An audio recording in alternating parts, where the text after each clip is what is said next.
Problem is, yeah, lawyers. Oh my God, we did not feel that pressure.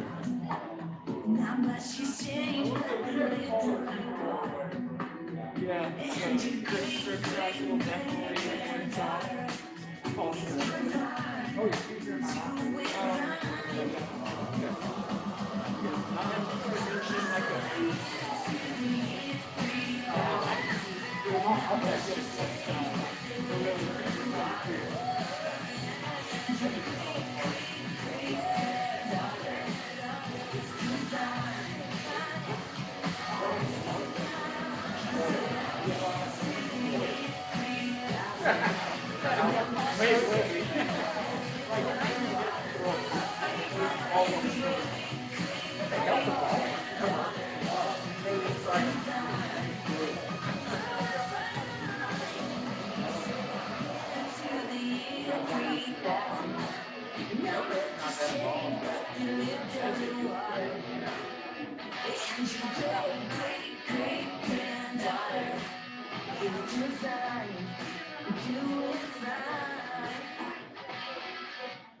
your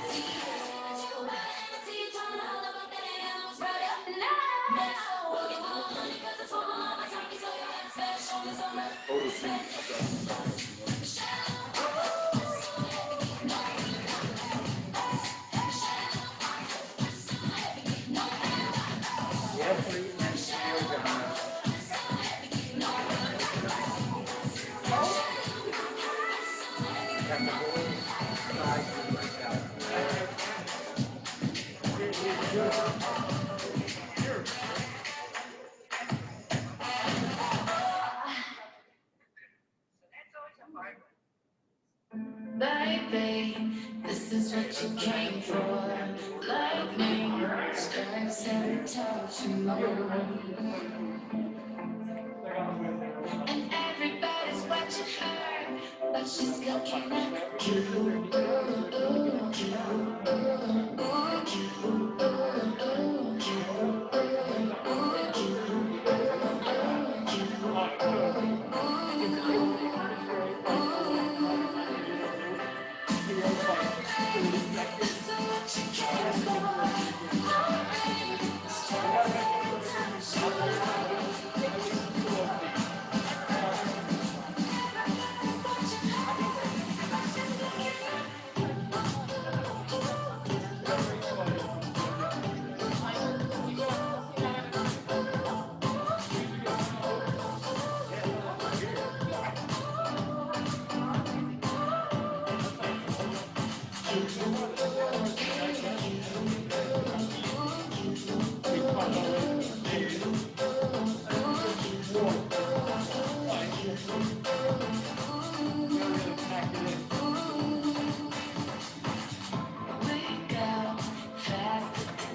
Good evening, everyone. Just a quick request before we get started. If you guys could all move forward into closer rows, that would be great. Just a request from SAC. Thank you.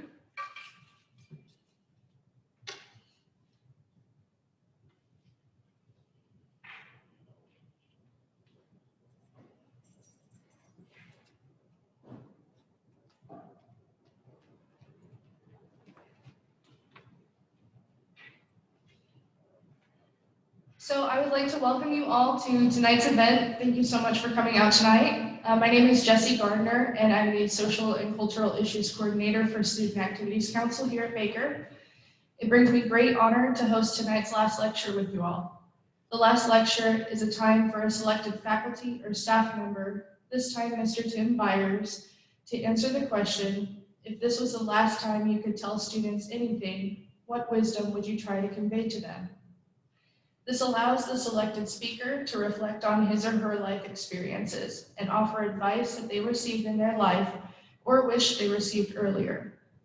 The last lecture is intended for the sole purpose of impacting the lives of students at Baker University. Tonight's speaker, Mr. Tim Byers, is the Director of Cross Country and Track and Field. He's the head cross country coach here at Baker, and his experience is as a physical education instructor. Mr. Byers has worked for 3 degrees in his lifetime. His Associate of Arts in Liberal Studies from Johnson County Community College, his Bachelor of Science in Sports Medicine from Park College, and his Master of Science in Human Performance and Biomechanics from the University of Wisconsin-La Crosse. Some interesting information about Mr. Byers is that he is a United States Air Force firefighter Desert Storm veteran. This is the start of his 7th year at Baker and his 25th year of coaching collegiate athletics. His biggest accomplishment in life so far is convincing his wife to stay married to him for the last 28 years. So, without any further ado, please give it up for Coach Tim Byers.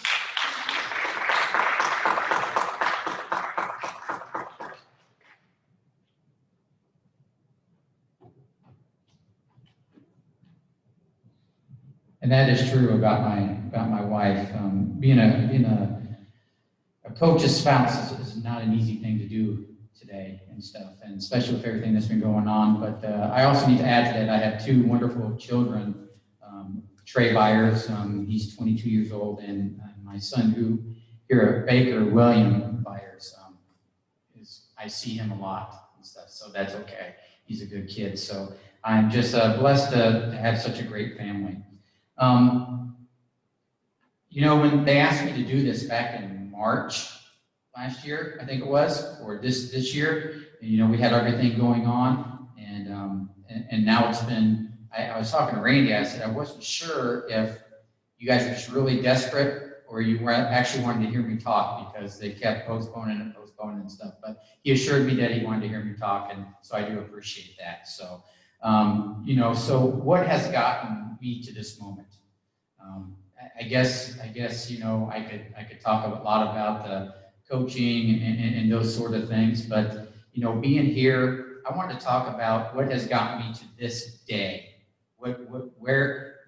How did I get here and everything and stuff? So I think people, I don't know if you want to know that specifically about me, but, you know, here I'm just going to give it a shot. A couple weeks ago, while we were in quarantine, I was talking to the women's cross country team, and we had a little thing and asked them and said, hey, how well do you know Coach Byers? And I started asking them all these questions, and no one knew a lot about me. And at first I was a little bit offended. I was like, why doesn't my team know that much about me? Well, you know what, Coach? If you don't tell them about yourself, they're not going to know about you, right? And everything. So I think this is what made me really realize that, you know, maybe I should maybe talk a little bit more about how I got here and some of the accomplishments that I do have. So what got me to this moment? What got me to Baker University, right? I'm a Lawrence kid, born and raised. I was born in the 60s, okay?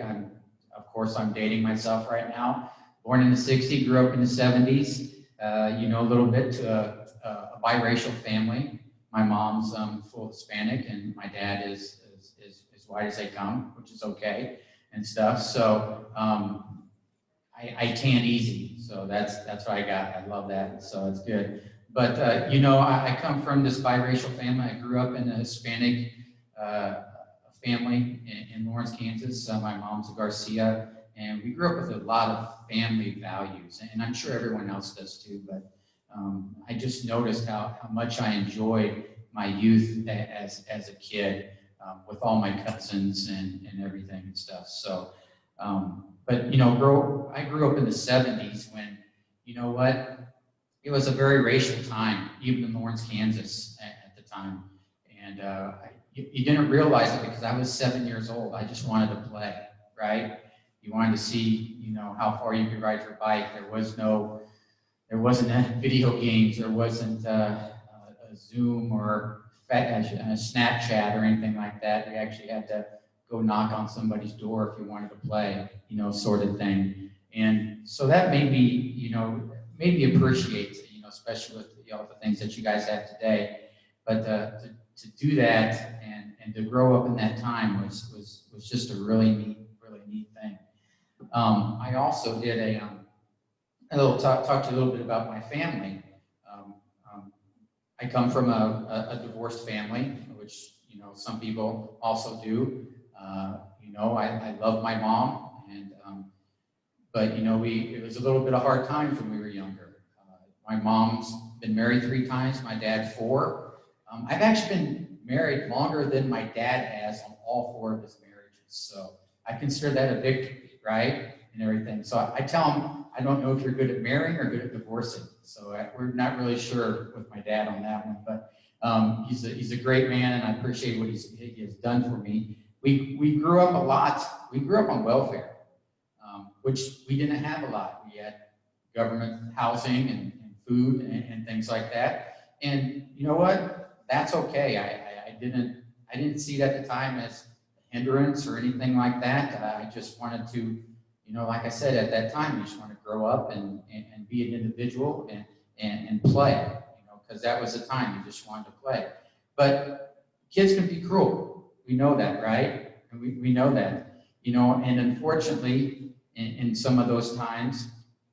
By time I was a senior in high school, because unfortunately my mom, it was tough for a single mom back then, you know, and going through, you know, unfortunately a few husbands and things like that. But for a single mom back then to provide for her family, there wasn't a whole lot of the daycare sort of thing, and you know, the people to watch you, and so we had to move a lot. So by the time I was a senior in high school, I had gone to 12 different schools. Okay, so you do the math, that's one per year, right? So some I stayed at longer than the others, and in 7th grade alone, I went to 3 different junior highs in 7th grade. Okay, one in Topeka, we moved to Massachusetts, then we moved back to Lawrence, and kind of Lawrence is where I kind of stayed after that. So, you know, I never doubted my parents. I always enjoyed, you know, the places that we lived and everything. I always told my mom, you know, man, if I ever get famous, you know how many people are going to know me all over this world? That's the way I looked at it. I didn't look at it as like, oh my gosh, we're moving again and losing friends and everything like that. It was just, you just kind of had to take it. I had to grow up kind of a little bit quicker than I wanted to, but you know what? That's okay, because I learned a lot. I'm friends with a lot of people. I was able to teach myself a lot of things maybe some kids didn't have. Would I have loved to grown up in the same house? Absolutely.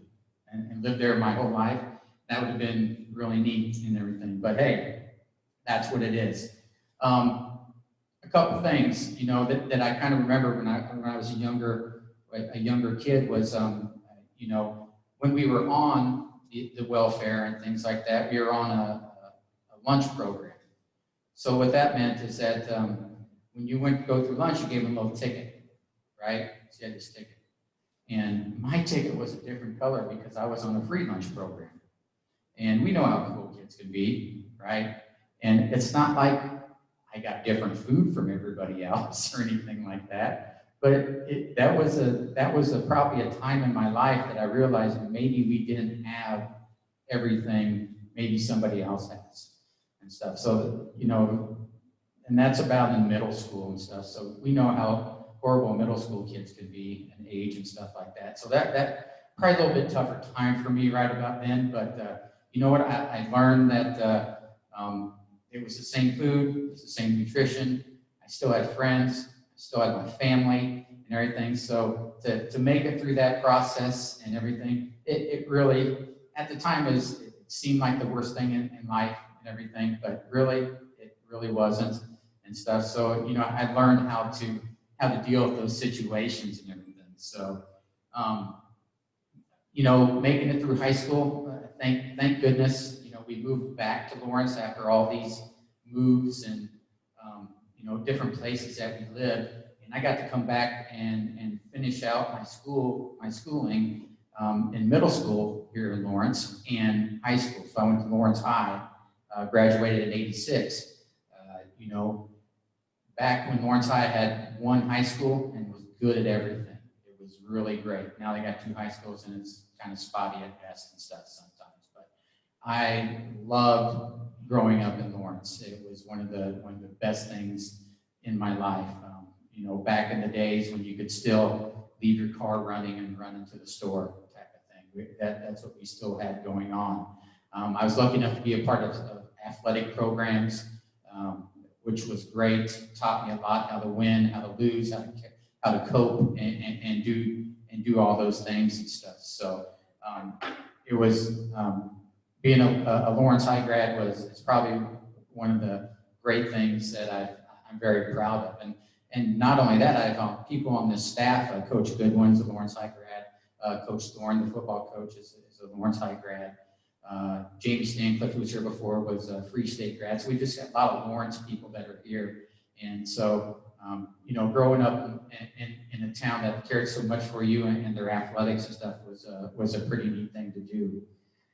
So, after high school, what do you do? If you're from Lawrence, Kansas, where do you go to school? You go to KU, right? So I tried KU for about a month. Just didn't work out for me. I did like just too big, right? I didn't which was fun because my wife is went to KU, actually loved the bigger schools and things like that. So when things weren't working out for me at KU, I quickly realized that maybe education at this time wasn't the best thing for me. So I joined the Air Force Air National Guard. I needed a little direction. I needed somebody or, a situation to put me in to challenge me and what could I give back to society? Well, they gave that to me in about 5 minutes there, okay? So I don't know if military's for everybody, but I can't tell you the stories, repeat any of the words that were used at me in those 5 minutes, but it definitely woke me up to this world and knowing that maybe I didn't have it so bad back then. And that's when I started thinking and realizing I need to enjoy what's going on right now. I need to really sit back and think where I am right now and how I'm getting to this point. Because I think a lot of times that we look too much to our final goal of being a physical therapist or professional fisherman or, anything that you want to be. We try to get there too quick and we're not enjoying what little things that got us there along the way. And that second, in that moment, when I got yelled at for walking down the stairs without using the handrail, I was like, what is this sergeant tripping for, man? I didn't fall and break my neck or anything. I just didn't use the handrail, and I just got F-bombed 30 times for 10 minutes, right? And I just didn't understand it. And then I started thinking, you know what, Tim? Your life really wasn't that bad up to this point and everything and stuff. So being in the military really kind of made me appreciate a lot of things that maybe I didn't before in the past. And it's not that I didn't appreciate it, but I was even appreciating even more. It allowed me to see the world. It allowed me to learn to be a leader. I think that's where I probably got a lot of my coaching. A lot of things from coaching came from the military. Chain of command and working with people and working as a team, that sort of thing. From day one in the military, they break you down. And what they do is they take away your identity, they strip you down, they shave your head, they give you all the same underwear, the same t-shirts, the same shirts, the same boots, everything. And they put you all in, and then they tell you to march a certain way. And if you don't march that certain way, you're not being a part of the team. Stuff. So you realize teamwork really quick, right? And they're kind of building you. What does it matter that I don't fold my underwear in 4-inch squares? Why am I getting in trouble because my underwear is not in a 4-inch square? Guess what? If you can't follow simple directions in folding your underwear in a 4-inch square, how are you going to work? How are you going to be trusted to work on a $1 billion airplane, right? Are you going to cut corners then? That sort of thing. So once you started kind of looking at that, I was like, okay. Once you figure that out, basic training got pretty easy, okay? Once you figured out that they weren't trying just to be, maybe some of them like yelling at you, I think so. I'll never forget Sergeant Good because I've never heard that many F-bombs before in my life in a single breath and stuff like that. But, maybe they are trying to teach us something. Maybe they're just not trying to yell at us and that sort of thing. So I started really thinking about those things. How can I take this and make myself a better person? And so that went on. And being in the military for about 8 years, I was fortunate enough to serve my country, to be a Desert Storm veteran, like they said like they told you earlier. And, to be over in the desert as a firefighter. It was hot there already, okay? So to be in Dhahran, Saudi Arabia, and then walking into a 2,000-degree fire was not the most comfortable situations and stuff. So, but I did enjoy it when I was working, when I was there. a couple things that made me realize that how special the United States was is when we stopped to get gas one time. We had a Humvee, we were out in the desert, and we were out, actually we had a day off, so we were just kind of out driving around in the sand dunes and stuff, and we went to get gas, and we filled up our Humvee and bought 4 bottles of water.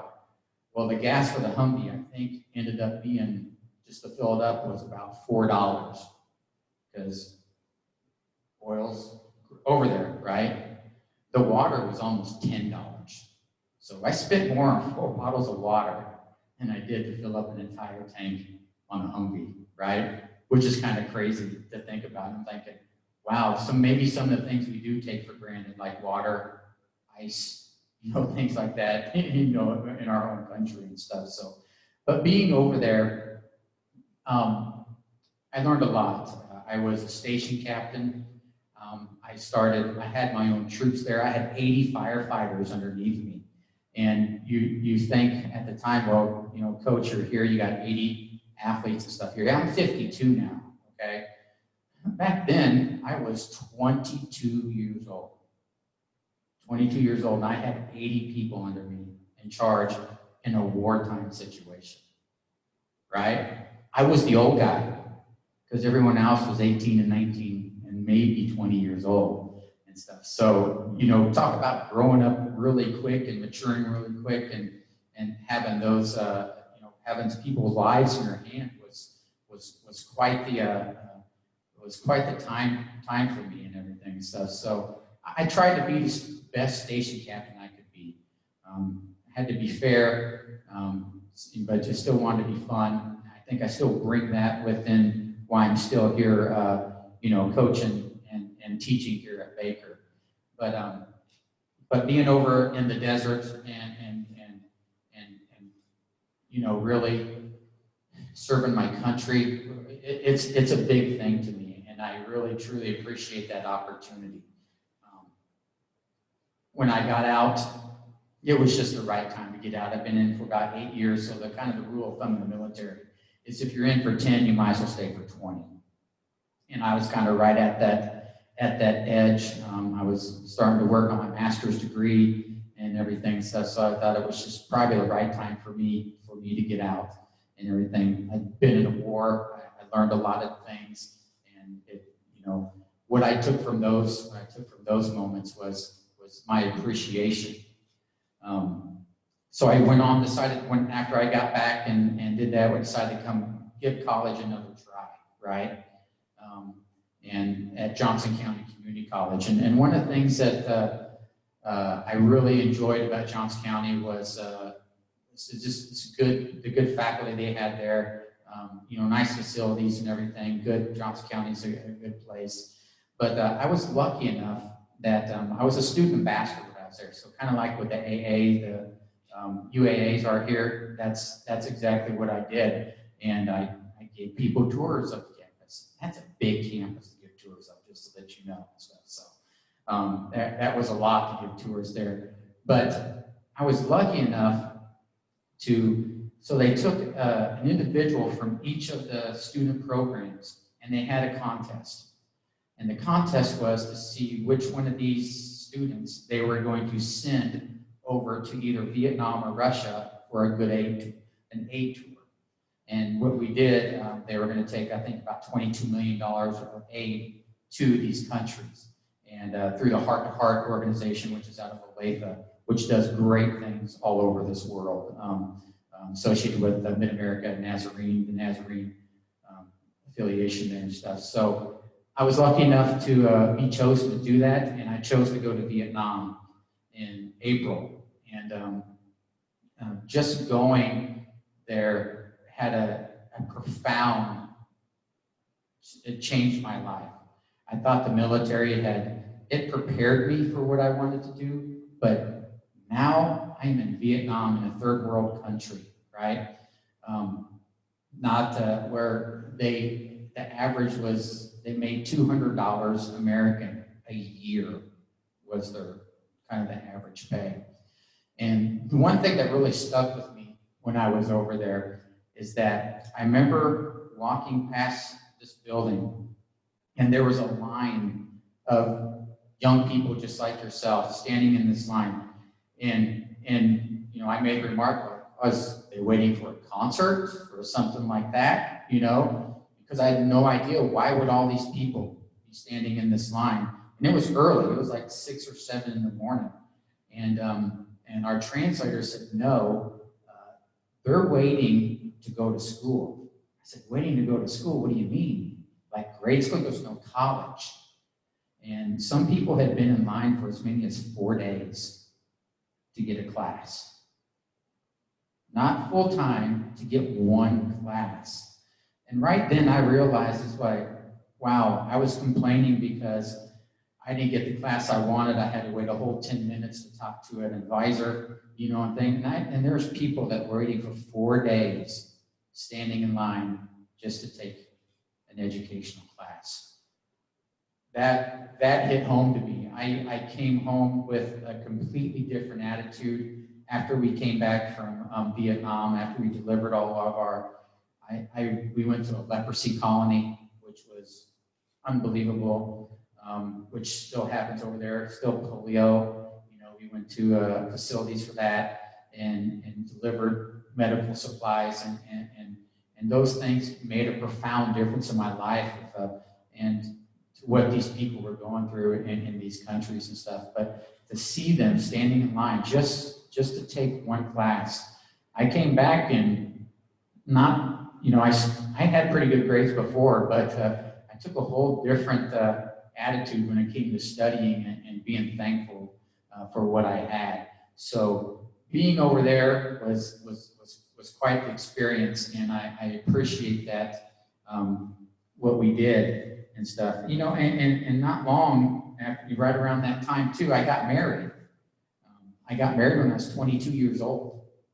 So, you know, you kind of, so and I've been married going on almost 28, going 29 years now and stuff. So, you know, I spent my first year of anniversary over in Desert Storm, which was not the best way to spend your 1 year anniversary and stuff, I'll tell you that. And then, you know, being married and going to these places, you know, I was lucky enough to have you know, a wife that supported me through all these things and stuff too. So it's you know, you're looking at a bunch of things that was changing my life day after day after day.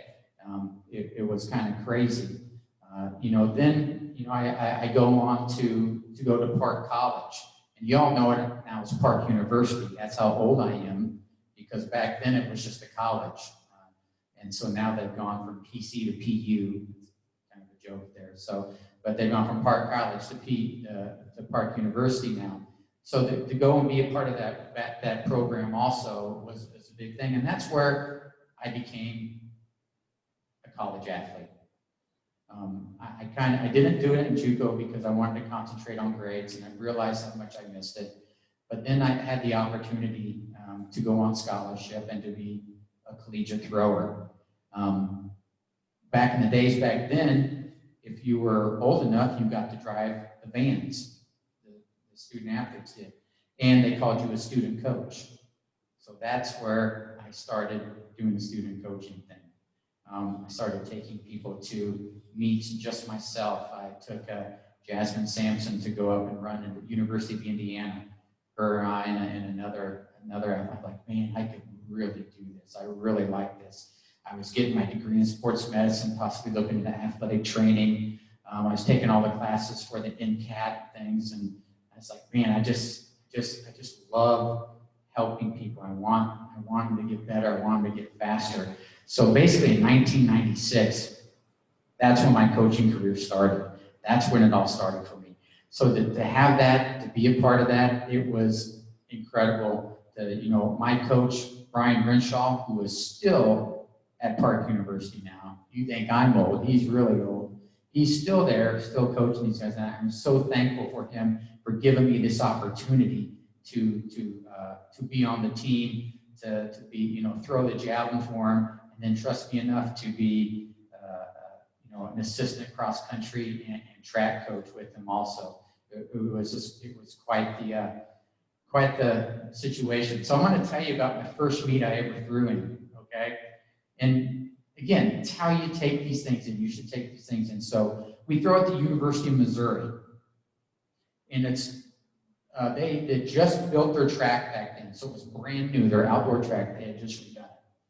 And when we got there were 3 javelin throwers. Okay, so there was Ed Kaminsky, he was the actual American record holder at the time. Okay, Darren File, who was the Big 8 champion, and me with my blue javelin. I just had a blue javelin. I didn't know anything about it or anything like that. I had a blue javelin. Well, needless to say, I got 3rd. But you know what? People would ask me and say, how'd you do? I got 3rd. Good job, right? You got 3rd place. I'm like, absolutely. American record holder had to beat me. Actually, it took 2 of my throws to equal 1 of his, but you know what? I got 3rd to him and stuff. I remember watching him. He had 9 javelins lined up. He had a shoe. He was sponsored by Reebok and stuff, right? Had a blue javelin. And I was proud of that javelin. I sure liked his pretty javelins that he had there too. These guys were throwing on golly. So I took it for what it was worth, and I learned a lot in that meet. I learned that you're not going to win every meet you go to, and sometimes you're going to walk up against an American record holder or somebody that's really good, and they're going to, you know, I really thought I was all that for a while there, and that kind of brought me down to pushed me down to my level where I should have been and stuff, and it was still a great experience. I still have that number 164. I'll probably keep that number forever in competing and stuff. Oh, another thing that happened during that meet, which was kind of cool, is that I was on the runway and it started hailing, so ice coming down out of the sky. And there was no lightning or anything like that, so they weren't going to call the meet at the time. And I looked over at the judge. I said, what should I do? He goes, you have 15 seconds to throw. I said, okay, I'll throw. So I'm going down the runway, trying to look up, and actually hail's hitting me in my eyeballs all the way down to when they used to say, I couldn't even see the line. I scratched, and it was just a horrible throw. And then they stopped the meet after that and stuff. So, but you know, another good experience. Who else has thrown in hail? Not a lot of people. Not only did I get beat by American record holder, I got to throw in hail that day and stuff. So, but those opportunities I had at Park College opened up for me to get a grad assistant position at the University of Wisconsin-La Crosse, where I'm very, very thankful of. If you don't know, and so some of the track people in here might, but Division III University of Wisconsin-La Crosse has won 26 national championships, I think. They won the Triple Crown national championship twice. The only other school to do that is Arkansas in Division I. So it was a very rich school, and my in at the time. Now I'm going to tell you guys, this is something that I did. They were at the KU relays, and I'd already been accepted to the school. I found the coach. I figured everything I could about this program. I knew everything about this team before I went to the meet. And I wasn't throwing at that meet, but I was going to go to the meet and introduce myself to this coach. And when I found Coach Guthrie, I went and sat next to him. I said, hey, my name's Tim Byers. I'm going to be I've been accepted to the master's program there next year, and I'd really like if you had some sort of volunteer position for me. And he looked at me and said, well, what do you do? I said, well, I'm a javelin thrower. He goes, you're hired. That's exactly how it happened. He goes, you're hired. You got a job. When you get on campus, come see me. We don't have a javelin. I think we got some people that could be good. And so, you know, I took that chance. To do this and introduce myself and put myself out there with this coach. And he said, yes, you can come, you can do this. And just so it happened, a month into the program, the GA that was there before me leaves. I take over the GA program, that position. And then it was just like being in the right place at the right time and stuff. So to do that and get that master's degree and really understand the mechanics and things about the sport I love so much was a huge thing. And they had just won the Triple Crown the year before in 96, 97, and so they had won the Triple Crown national championship. And kind of funny thing is that year when I was there, we got 4th in the nation, which is trophy, right? I am the happiest guy in the world And they're like, oh, man, we suck. What? If you've been in my office, I got the trophy. I'm smiling. I still had hair and everything and stuff too. It was probably one of the best times of my life and stuff like that. But just appreciating, you know, being a part of that program and the history. And the coach there now was one of my athletes when I was there. When I was there coaching as a GA, so it was kind of neat. So after grad school, what do? You get a job, right? Finally, got my job. Sent applications. I can't tell you how many times I was denied, waitlisted, you know, everything. Oh yeah, you're good, but yeah, you just only been doing it for a couple of years. I know you're in the military and things like that. But no one wanted to give me a shot. No one wanted to give me that shot. I made it to a lot of final interviews, Division II programs, Division III, NAIA, you name it. JUCO. I sent in the old days, you didn't email it out. You had to send it out, wait 2 weeks, and see if anyone's going to contact you back and stuff like that. But I did that, and I can tell you, the rejection was almost too much to bear. It's like, is this what I'm really going to have to? Am I not going to be able to have my dream job and stuff like that? So it just so happened Park College was hiring an admissions counselor. All right, so I was like, you know what? I applied for it. I was an alum, so sometimes you got to leave to come back home type of thing. So I came back and I took my job, and I got paid a whopping $22,000 for my first job with a grad degree right out of college. Okay, so I was married, kid on the way, all right, and making $22,000 a year. At the time, it was the best time, right? I had the world in my hand and stuff. So I took the job as an admissions counselor, an assistant coach, and an instructor for kinesiology. And I bring that up only because one of my star pupils is now here at Baker University. You may know her. I knew her as Erin back then, but you all call her Dr. Holt, okay? So she was actually one of my students. And she was that smart in college too. I just want to let everyone know. So out of 100%, I'm pretty sure she had 120% in the class because, and if you ever hear about the cruelty stories we had class at 7 a.m. Kinesiology at 7 a.m. Now that's a treat, I'm telling you right now. I didn't take roll in class, to tell the story. I never took roll in class, but we quizzed every single day. Didn't matter, quizzed every single day. So if you want to miss class, you're missing points. That's up to you, right? And stuff. So, but Dr. Holt, and she was a high jumper for our track team also.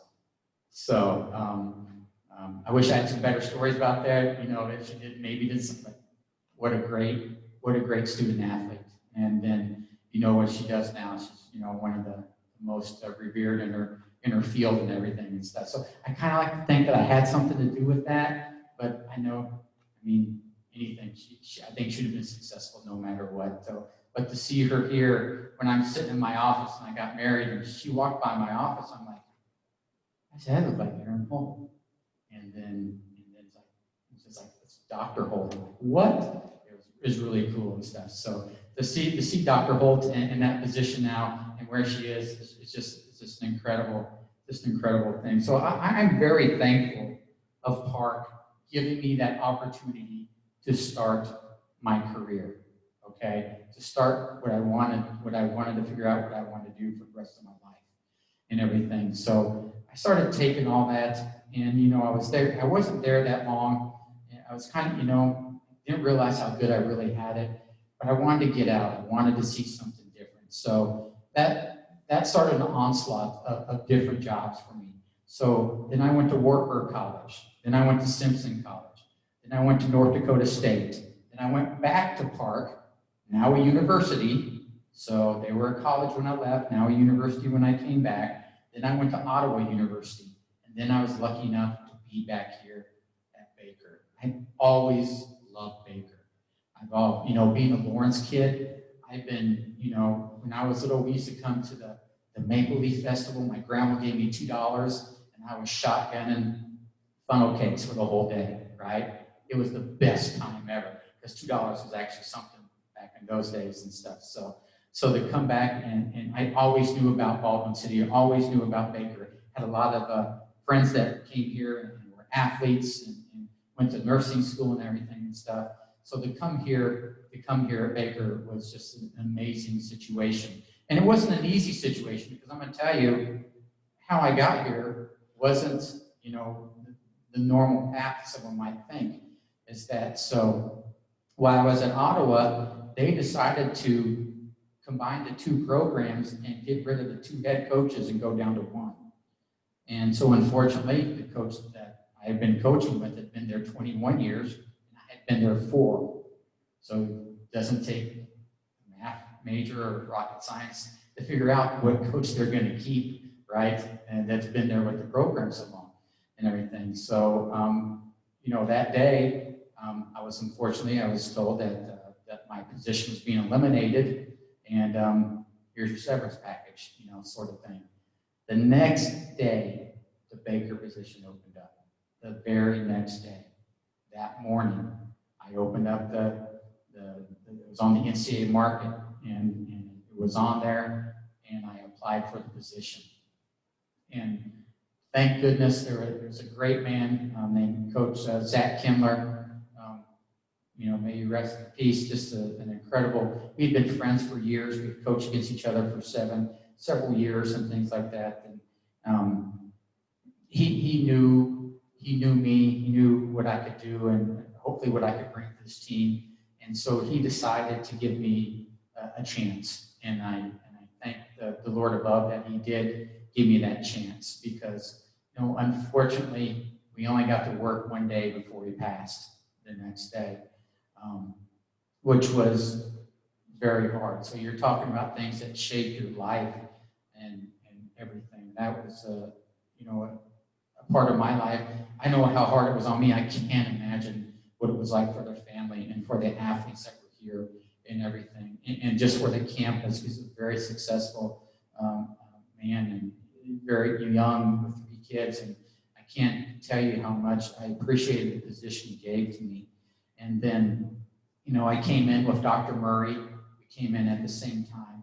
And there was, you know, a little bit of turmoil, you know, because I wasn't a Baker alum. I wasn't a part of his program, you know, that sort of thing. But I had the faculty and staff and the people that stood behind me while I was here was huge. And I feel I have loyalty to that day about that. My AD then, who hired me, was Teresa Yetmar.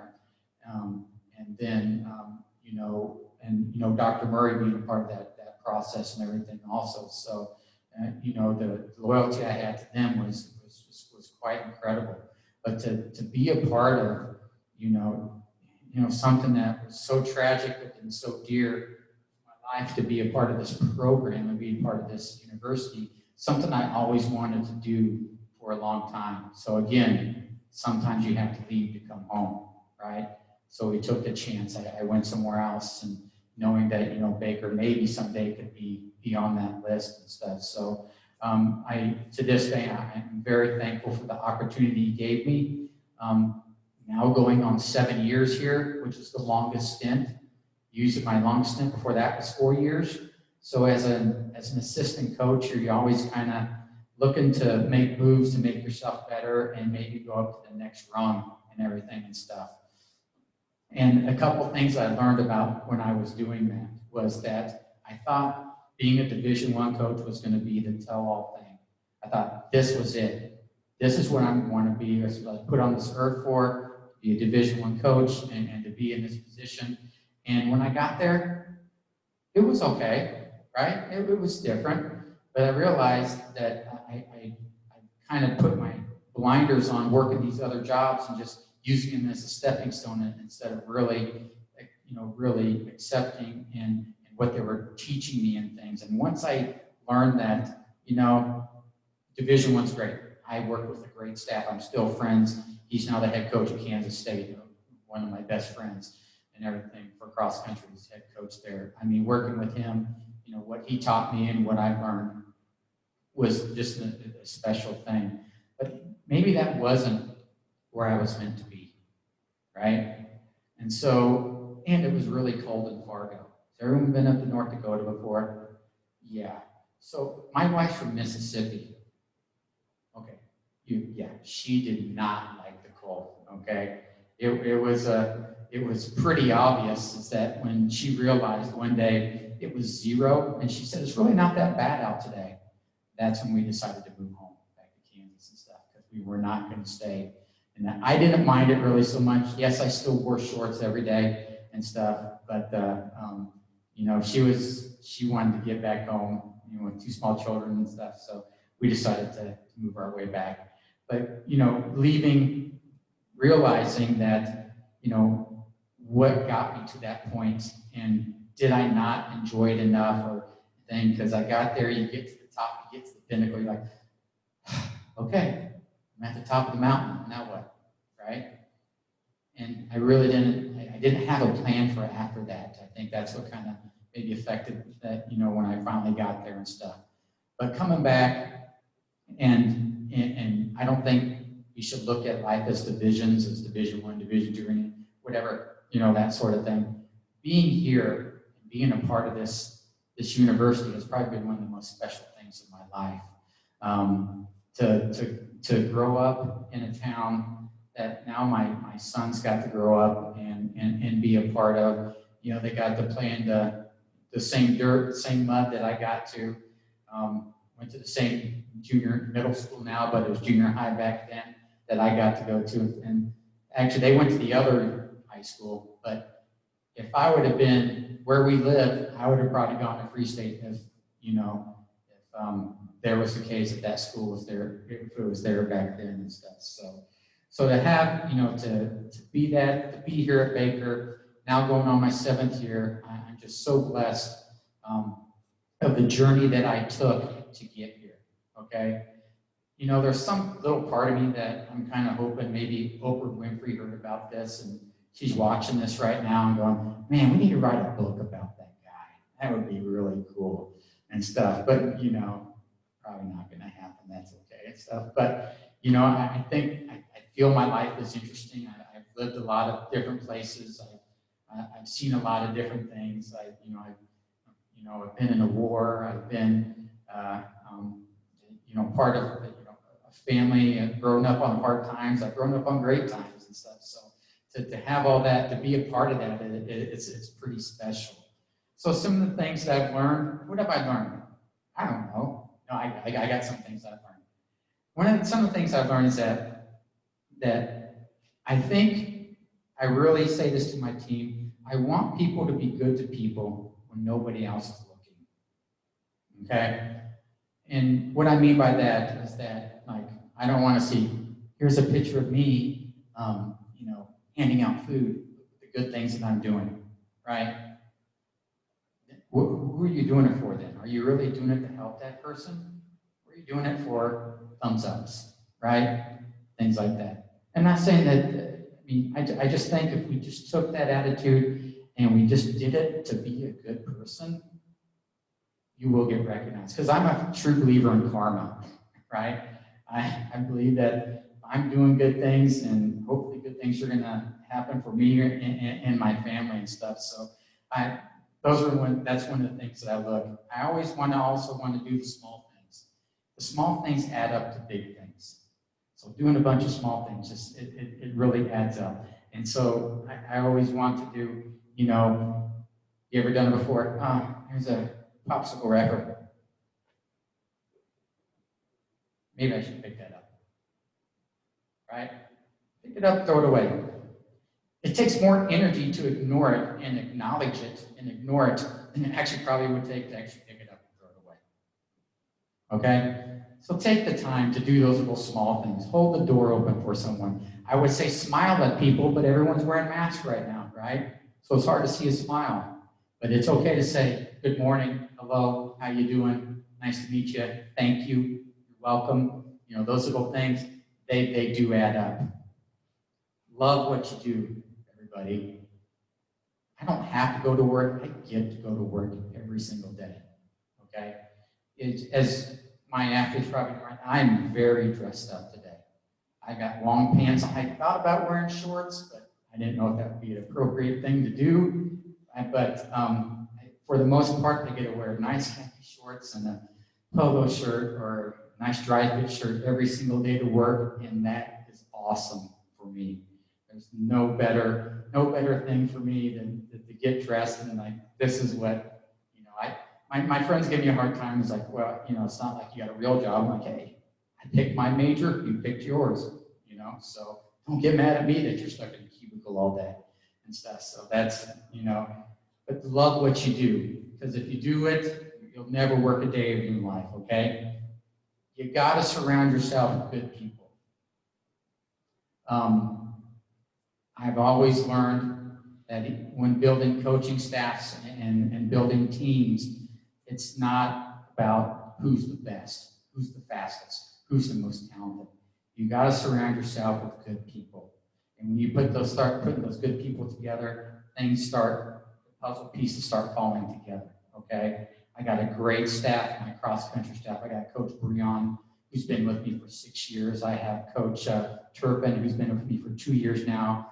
Coach Pitts has been here since year 1 with me. He was my GA my first year. Now he's the head track coach, right? And then my GA this year is Greg Flores. So he's been here. He's going on his 5th year with me. I surround myself with good people. Good people that I know that if something were to happen to me, if I were to fall sick or go into quarantine, right? It happened. All of a sudden, they're running the program and stuff.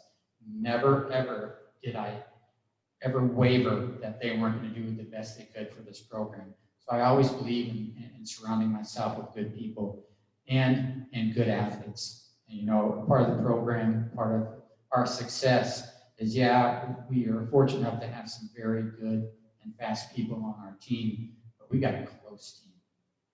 We got a team that works for each other. We got a team that actually genuinely cares about do the small things for each other and stuff. So, you know, it makes my job really easy and enjoyable. So surround yourself with those good people, because I think that's one of the things in life that that make me feel good coming into work every day, that I get to be with these people every single day and everything. And I do enjoy that a lot. Now, if I were going, you know, I wasn't really sure about the last lecture, right? I didn't know if that meant like, okay, this is your last lecture, Byers. After this, you're gone, right? So I was like, what should I talk about this? Would it ever be my last lecture and everything like that? But you know, helping you guys out and giving kind of you my story, what's you know gone on in my life is pretty special to me. How do I want to be remembered in this world? You know, I just like to be remembered as a good person. You know, I don't want a statue. I don't want anything like that. I don't, you know, that stuff, trophies and things really don't. Yeah, I like to be remembered as a good person, a person that was always there to help and, you know, in situations, and to be there for somebody else when they couldn't be there for them, you know, themselves and stuff. So if that happens, but that's not for me to decide. That's for other people to say. I mean, there could be people out there saying, I couldn't stand that guy. Not a good person. I'm here to spit on his grave and stuff. So, you know, but, you know, that could be. But, you know, I'm hoping, you know, that, you know, that I can leave that some sort of inspiration and that good mentality and that good person mentality and stuff. So if it were all to end today, I would be very thankful for everything I had, because everything I've done now in my life has led me to this point right here. Thanks, guys.